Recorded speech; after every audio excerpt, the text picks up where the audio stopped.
Assalamualaikum warahmatullahi wabarakatuh.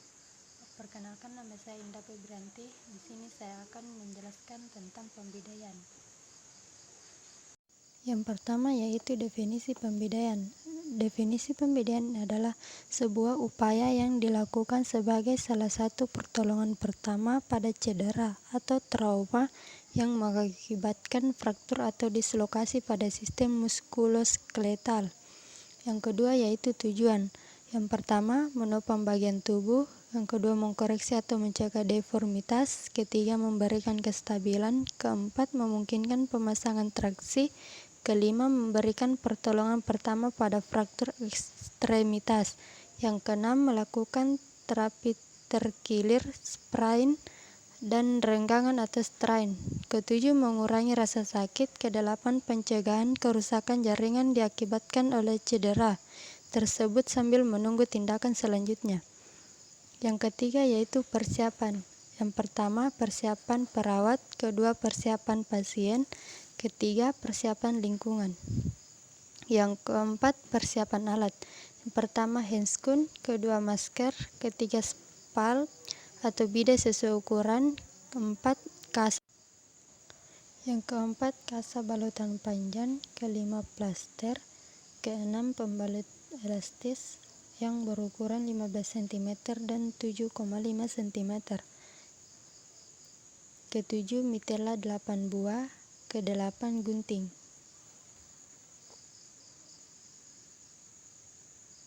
Kita masuk di langkah kedua yaitu persiapan pasien. Nah, yang pertama itu memberikan penjelasan kepada klien tentang maksud atau tujuan yang akan kita lakukan. Kedua, kumpulkan peralatan di samping ranjang. Yang ketiga, mengucapkan basmalah. Yang keempat, mencuci tangan dan memasang sarung tangan. Kemudian melepaskan pakaian atau kain yang berada pada lokasi atau daerah yang akan diberikan pembidayaan dengan memperhatikan privasi klien. Kemudian apabila ada perdarahan, lakukan penekanan dengan menggunakan kasa. Kemudian bagian tubuh yang akan dipasang supaya diberikan posisi anatomi atau posisi yang nyaman. Kemudian ukur bidai pada 2 cm dan beri jarak yang adekuat antar permukaan kulit dan alas. Kemudian melakukan pemasangan bidai melewati 2 cm dari tulang yang mengalami cedera dan fiksasi menggunakan elastis perban atau kasa gulung dengan menggunakan metode roll on dan menjauhi area yang cedera. Alasi penonjolan tulang atau area berongga bila ada. Oke, baik, kita akan masuk di langkah selanjutnya yaitu bagaimana cara melipat kain mitela.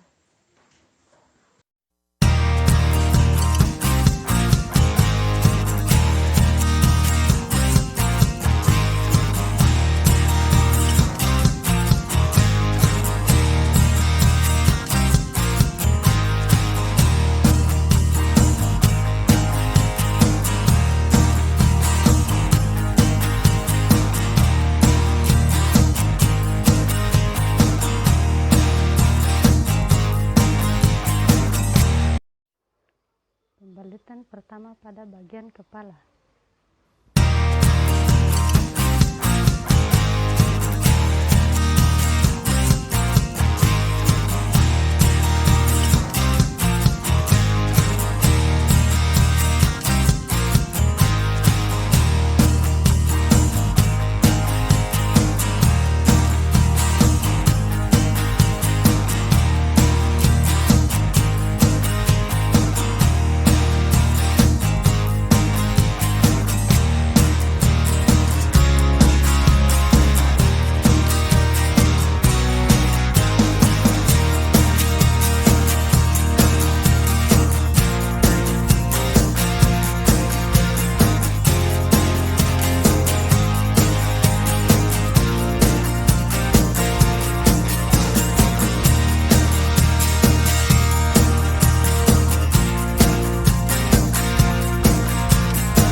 Kemudian yang ketiga yaitu pembalutan pada kaki.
Pemindaian mengingat di sini patah tulangnya pada tungkai bawah. Nah, untuk prinsipnya pada saat proses pemindaian kita harus melibatkan dua sendi ya agar pengikatannya maksimal. Nah, di sini karena patah tulang tertutup tidak ada yang mengalami perdarahan, jadi Ibu langsung melakukan pemindaian saja. Bisa tahan ya, tarik nafas dalam, keluarin pelan-pelan lewat mulut apabila terasa sakit. Oke.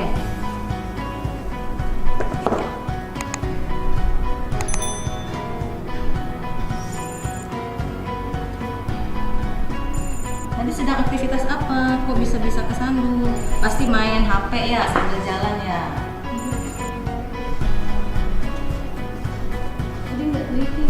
Oke. Langkah pertama adalah kita mengukur panjang bidai di sini untuk menentukan dua arah sendinya. Kemudian kita lakukan pemasangan dengan cara seperti ini agar mengurangi pergerakan. Kita gunakan mitela untuk melakukan pengikatan. Di sini mitela kita lipat menjadi slab 8. Setelah kita lipat seperti ini menjadi slab 8, kemudian kita bagi dua, kita masukkan ke dalam area yang mengalami patah tulang. Yang kita lakukan adalah pemasangan di atas bawah luka. Nah, setelah sudah terpasang untuk mitelanya, kemudian kita berikan bidai. Nah, untuk pemasangannya setelah kita bagi dua seperti ini, kita masukkan dari arah kanan, kemudian dari arah kiri. Untuk selanjutnya kita tarik dan kita ikat. Setelah kita ikat, kemudian kita masukkan sisa ikatannya. Tidak apa-apa. Jadi ini yang pastinya untuk membantu memfiksasi, mencegah banyaknya pergerakan pada area yang mengalami patah tulang. Sakit, nyeri, ini masih terasa. Selama proses pengikatan kita harus melihat pulsasi, motorik dan sensorik. Ya, kita cek nadi. Nah, di sini ada nadi yang namanya dorsalis pedis untuk menilai bahwa pengikatannya tidak terlalu kencang. Kemudian kita cek motoriknya, bisa digerakkan jarinya, masih bisa sedikit. Oke. Nah, ini juga kita harus mengecek sensorik. Kita pastikan kalau seandainya ini terasa, nah berarti pengikatan tidak kencang. Kita harus menjaga agar tidak ada bendungan pada pembuluh darah. Karena dikhawatirkan apabila pengikatan terlalu kencang akan menimbulkan hipoksia atau jaringannya kekurangan oksigen. Karena Karena di sini kan ada sisa kayu bidainya, nah agar dia tidak bergoyang-goyang.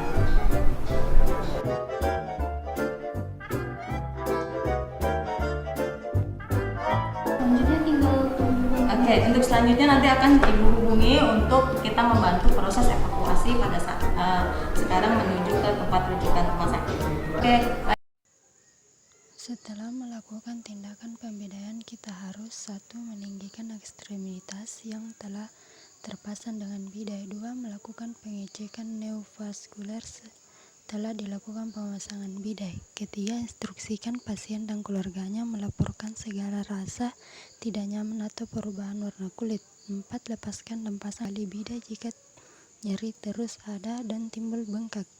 5. Mengucapkan hamdalah. 6. Yaitu catat tanggal dan waktu pembidaian, jenis bidai yang dipasang dan tujuan pemasangan bidai, perubahan kulit pasca pemasangan bidai, rasa tidak nyaman yang dirasakan, tindakan yang dilakukan untuk meredakan rasa tidak nyaman tersebut.